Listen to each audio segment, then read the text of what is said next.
ate era nga bwe mwawulira Ssaabasajja yatugamba tukole cooperatives.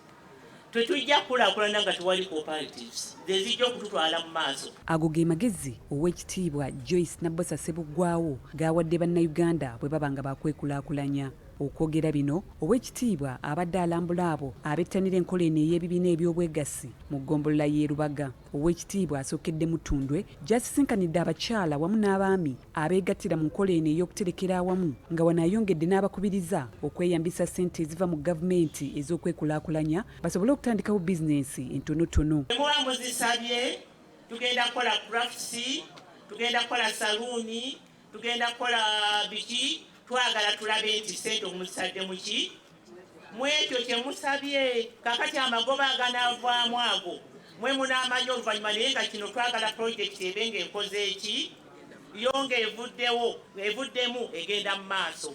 Bw'avudde awo Oweekitiibwa yeeyongeddeyo mu bavuzi ba bodaboda e Kasubi nga bano bamusabye okubayamba bafune ku ssente za gavumenti ze yassaawo okukulaakulanya bannayuganda era abayambeko bafune okutendekebwa ku ngeri gye balina okweyisaamu nga bali ku nguudo. Tusaba naffe abali wano okusakireyo ku pikipiki kuzisasule tuzikomyewo. Meeya bano abasuubizza okugunjaawo enkolagana nabo kyokka n'abakubiriza okwekuuma endwadde enkambwe ate n'okwettanira ennyo enkola ey'obwegassi.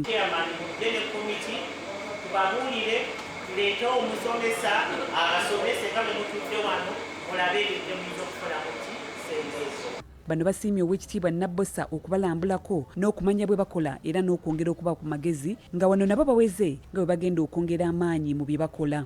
Saako yaffe eno eyatandikibwawo tulabe kubanga ne Kabaka yennyini atugamba tutandikewo ki saako ze zijja okutukulaakulanya. Tubasaba mujje mutwegatteko musevinge ate mwewole.